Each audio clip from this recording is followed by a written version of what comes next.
The early morning sun, veiled in a light mist, cast a golden glow over the village of Easy. The air was heavy with the scent of wet earth and dew-drenched leaves, the serene sounds of birds echoing across the sacred Easy River. Amara, a 16-year-old orphan, had made this journey to the river countless times.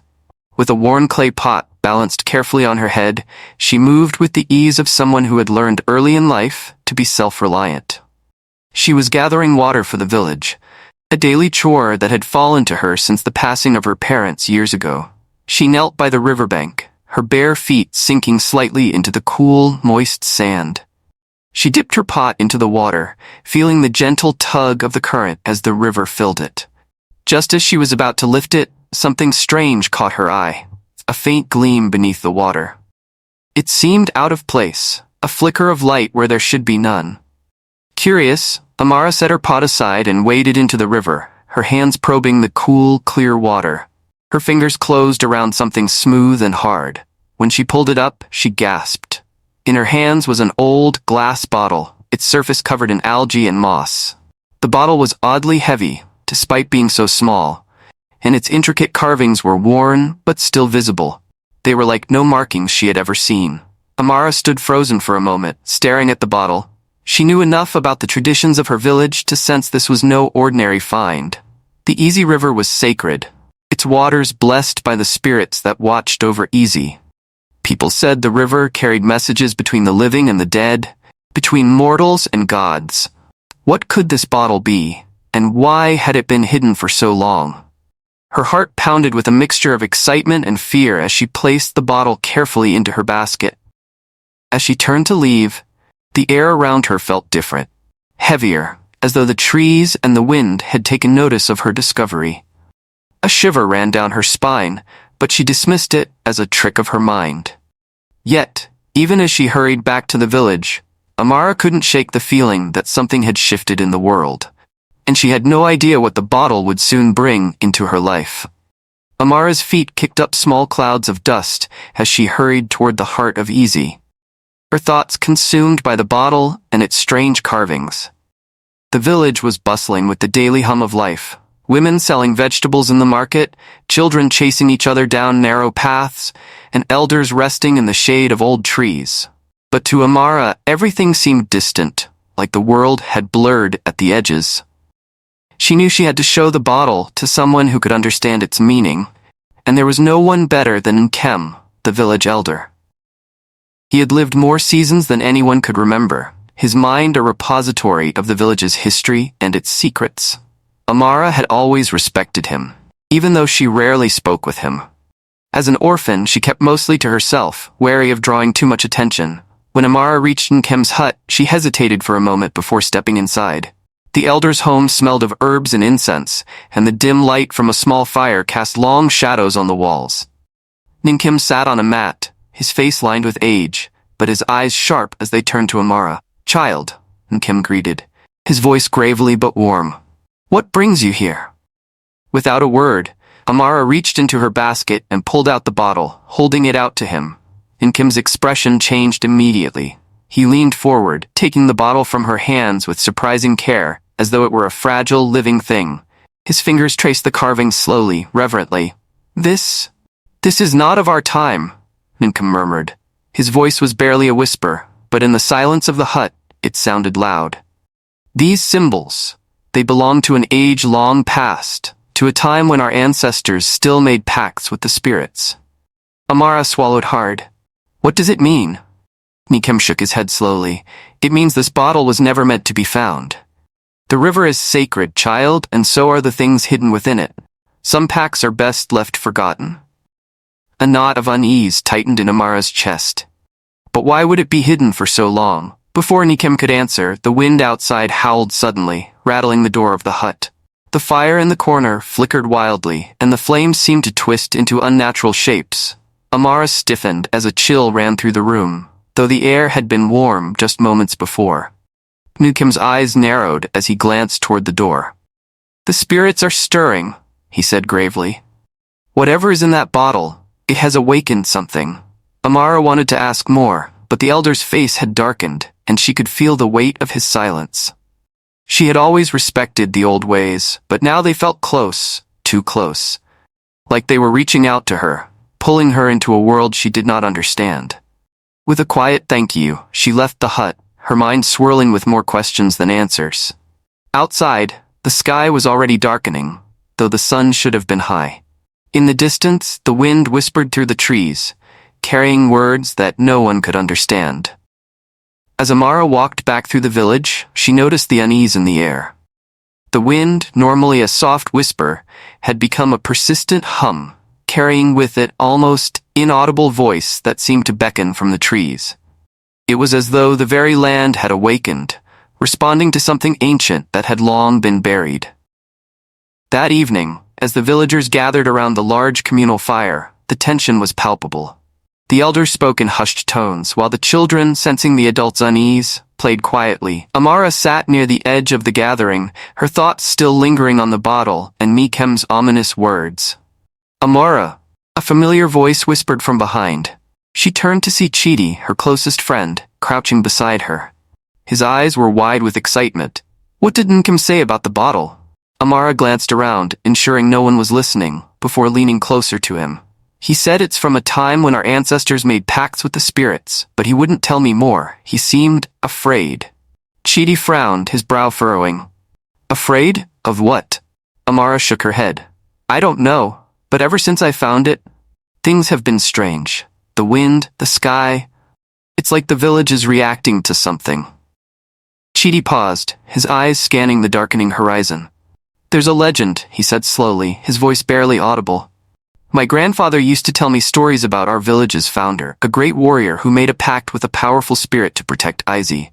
The spirit agreed to keep our village safe from invaders, but the price of that protection was never spoken of." Amara felt a chill creep down her spine. "You think the bottle is connected to that legend?" Chidi nodded, his face solemn. "I don't know how, but it has to be. My grandfather said the spirit was tied to the river, and the river has always been sacred. If that bottle was hidden there, maybe it's part of the pact."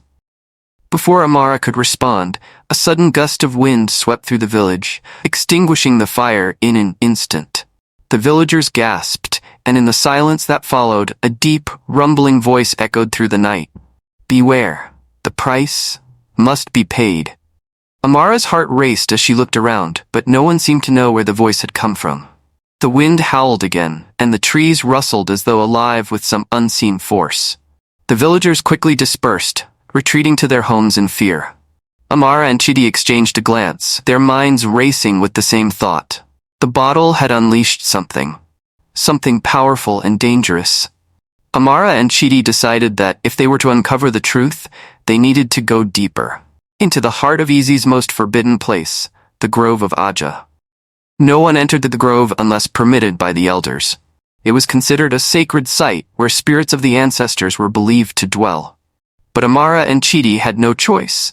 They knew that whatever was happening to the village was tied to the grove, the river, and the bottle. The next morning, before dawn, they set off. The air was still and unnervingly quiet as they approached the dense forest. The trees here were ancient, their thick branches entwined like the gnarled hands of the spirits themselves. As they ventured deeper, the light seemed to fade, even though the sun had begun to rise. Shadows danced between the trees, and the ground beneath their feet felt soft, as though it were breathing. "We shouldn't be here," Chidi whispered, his voice trembling. "This place, it feels wrong." Amara shared his unease, but her determination pushed her forward. "We have to find out what the spirits want," she replied. "If we don't, the village will suffer." They pressed on, their footsteps muffled by the thick moss that carpeted the ground. The further they went, the colder the air became, until their breath formed small clouds in front of them. Suddenly, they stumbled upon a clearing. In the center stood a massive stone altar, covered in vines and moss. Strange symbols, similar to those on the bottle, were carved into the stone. At the base of the altar, the ground was littered with small offerings, dried flowers, bones, and other trinkets left by the villagers over the centuries. But what caught Amara's attention most was the figure carved into the stone, a woman holding a bottle, much like the one Amara had found. "This is it," Amara whispered, her eyes wide with realization. "This is where the pact was made." Chidi knelt beside the altar, studying the carvings. "These symbols, they're a warning," he said, his voice filled with awe and fear. "The spirit demands a price, but it's not gold or offerings. It's something more." Before Amara could respond, the ground beneath them began to shake.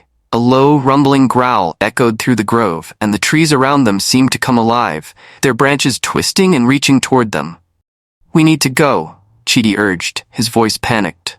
Amara's heart raced as she backed away from the altar. The air around them shimmered, and a shadowy figure appeared at the edge of the clearing, its eyes glowing faintly in the darkness. They turned and ran, the sounds of the forest growing louder behind them as they fled. The spirit had awakened, and now it was watching them. Back in the village, the mood had worsened. Rumors of the bottle spread quickly, and with them, fear. The villagers whispered of curses and angry spirits, of a price that had gone unpaid for too long. No one could explain the strange occurrences, the sudden gusts of wind, the fading crops, the restless animals. But all of them knew deep down that it had something to do with the bottle Amara had found. That night, Amara tossed and turned in her small hut, her sleep plagued with nightmares. She dreamt of the river, its waters rising higher and higher until they swallowed the village whole. She saw faces in the water, angry, twisted faces calling her name. In her dream, she held the bottle, but it was too heavy, and it slipped from her hands, shattering on the ground. A deep, hollow voice echoed in the air. The price must be paid. She woke with a start, her heart pounding in her chest. The air inside her hut felt thick and suffocating, and she couldn't shake the feeling that something was watching her.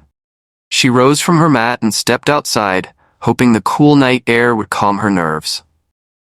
But, as she stood in the doorway, she noticed something strange.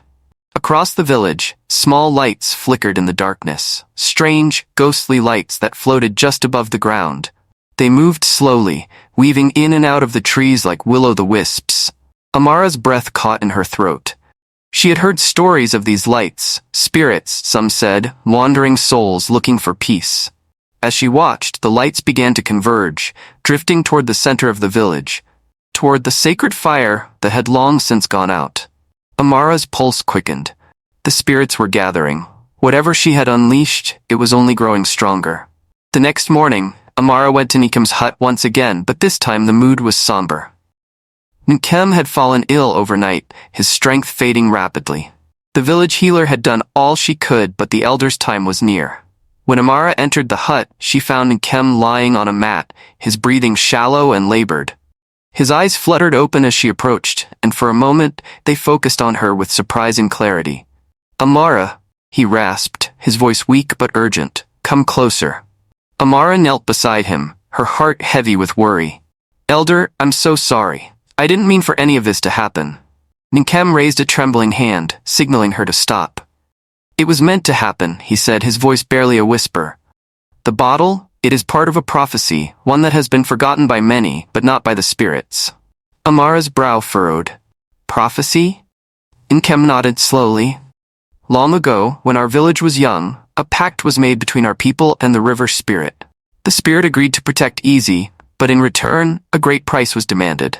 The price was the soul of a child, the firstborn of the village's founder. That child's soul was sealed in the bottle you found, hidden away to ensure the spirit's protection would last for generations." Amara's stomach churned at the thought. The soul of a child? But why would the spirit want that? Nikem's eyes closed for a moment, his breath coming in ragged gasps. The spirit, it is bound to the river, to the life it gives and the death it brings. The soul was given as a bond, a guarantee that the pact would be honored. But now the time has come for the debt to be repaid. Amara felt a cold weight settle over her. "What do you mean? What must I do?" Nikem opened his eyes once more, his gaze piercing despite his weakened state. "You must return the bottle to the river and release the soul. But be warned, child, once the soul is released, the spirit will demand its due. And you must decide whether to give it what it wants or to find another way." Amara's throat tightened. "What does the spirit want?" Nkem's grip on her hand tightened slightly, his voice barely more than a whisper. "It wants a life, Amara. It always has. If the soul is released, it may take yours." Amara felt her heart drop. She had known from the beginning that this bottle was dangerous, but now the full weight of her discovery pressed down on her. If she returned the bottle, the spirit might demand her life in exchange for the village's continued protection. As Nkem's grip loosened, Amara leaned in closer. "But there must be another way," she whispered. "I can't sacrifice myself." Nkem's eyes softened. "Perhaps, but that is for you to discover. The spirits do not follow the rules of mortals. They listen to the heart, and if your heart is pure, they may offer another path." With those final words, Nkem closed his eyes for the last time, his hand slipping from hers.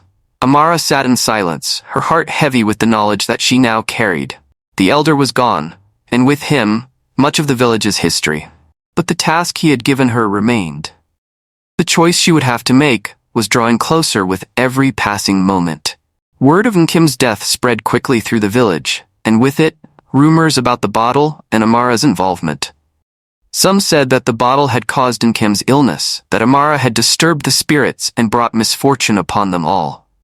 Others whispered of the old legends, of the pact with the river spirit, and of the terrible price that would soon have to be paid. Obi, one of the more powerful villagers, had long been skeptical of anything that could not be explained by logic and tradition. Now, with the village in turmoil, he saw an opportunity to assert his authority. He gathered a group of men and marched to Amara's hut, demanding that she turn over the bottle and leave the village at once. "This is her doing," Obi shouted, his voice ringing out across the village square. "She found the bottle, and now the spirits are angry. We must destroy it before it brings any more harm." A murmur of agreement rippled through the crowd, but not everyone was convinced. Chidi stepped forward, placing himself between Obi and Amara. "We don't know that destroying the bottle will stop anything," he argued. "The elder said the spirits must be appeased, not angered further.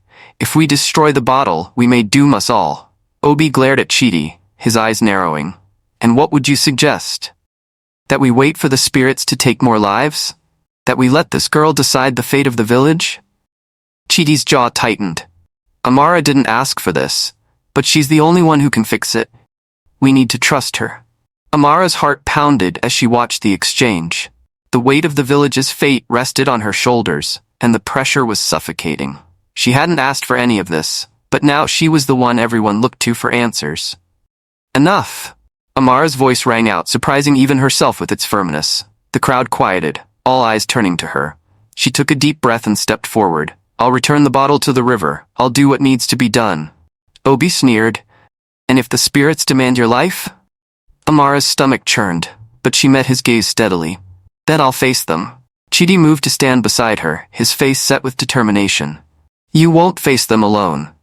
Amara felt a surge of gratitude for her friend, but she knew that, in the end, this would be her burden to bear. The spirits had chosen her for a reason, and whatever awaited her at the river, she would have to face it head-on. The journey back to the river felt different this time. The air was heavy with anticipation, and the sky, once clear, had grown dark and foreboding. The easy river, usually a gentle, flowing body of water, now seemed to pulse with energy. The trees lining its banks swayed, even though there was no wind, their leaves rustling in an eerie, rhythmic pattern. Amara and Chidi made their way down the narrow path leading to the riverbank. Amara could feel the bottle growing heavier in her hands, as though it knew it was about to fulfill its purpose. She glanced at Chidi, his face set with determination, though she could see the flicker of fear in his eyes. He had been by her side through everything, but now, as they approached the sacred river, she wondered if she could protect him from whatever came next. When they reached the water's edge, Amara paused, her heart racing. She could feel the eyes of the spirits watching her, though there was no one else in sight. The bottle seemed to hum in her hands, as though alive with the energy of the soul trapped inside. "This is it," Chidi said quietly. "Are you ready?" Amara nodded, though in truth, she wasn't sure she ever would be. She knelt by the water, holding the bottle just above the surface. Her hands trembled, but she steadied herself, reminding herself that this was the only way to save the village. She took a deep breath and slowly submerged the bottle in the river. As the water touched it, the air around them seemed to thrum with energy.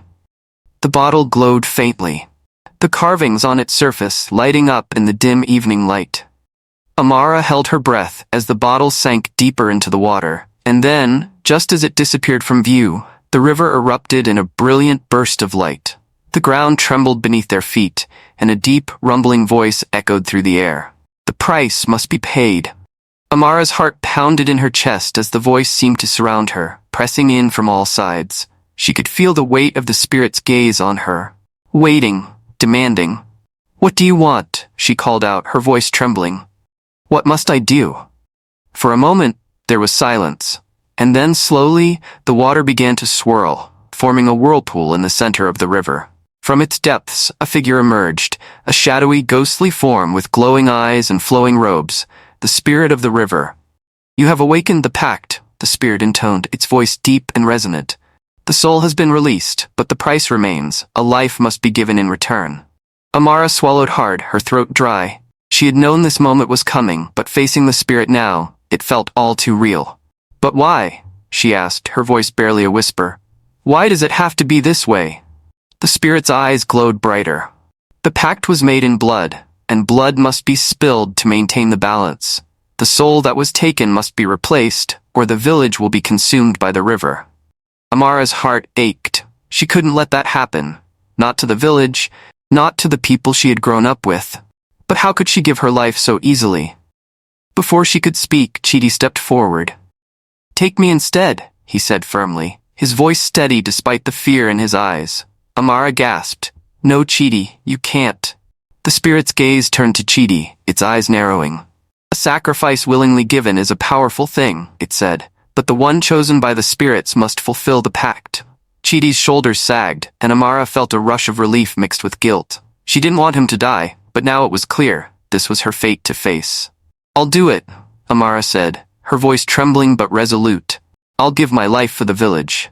The spirit's eyes bore into hers, and for a moment, the air was still. Then, slowly, the spirit raised its hand. "So be it." As the spirit raised its hand, Amara closed her eyes, bracing herself for what was to come. But instead of the cold embrace of death, she felt a warmth envelop her. Slowly, she opened her eyes to see the spirit gazing down at her, its expression unreadable. "You have shown courage," the spirit said, its voice softer now. "But the spirits do not demand death for death's sake. The pact was meant to protect your people, and in offering your life you have proven that the balance can be restored without bloodshed." Amara blinked in confusion. What? What do you mean?" The spirit's form began to shift, becoming less shadowy and more solid, more human. "The true price of the pact was never meant to be a life," the spirit continued. "It was meant to be a lesson, a reminder that the spirits watch over your people, and that balance must always be maintained. The soul in the bottle was a symbol, a warning to future generations not to forget the old ways." Amara's breath caught in her throat. "So, I don't have to die?" The spirit shook its head. "No, you have honored the spirits by being willing to make the ultimate sacrifice. That is enough." A wave of relief washed over Amara, but with it came a deeper understanding of the weight of the village's history. The pact had been a test, a way for the spirits to ensure that the people of Easy would never take their protection for granted. As the spirit began to fade, the river calmed, its waters returning to their usual gentle flow. The sky above began to clear, and the air felt lighter, as though a great weight had been lifted. Amara stood in silence, her heart full of gratitude and awe. The spirits had given her a second chance, not just for her, but for the village. And she knew that from this day forward she would do everything in her power to ensure that the balance was never broken again. The morning after Amara's encounter with the spirit, the village of Easy woke to a world renewed. The crops, once wilting under an unseen curse, stood tall and vibrant. The river, once ominous and foreboding, now shimmered peacefully in the early light. Word of what had happened at the river spread quickly, and soon the villagers gathered around Amara, their faces filled with awe and reverence. For the first time in her life, Amara felt truly seen.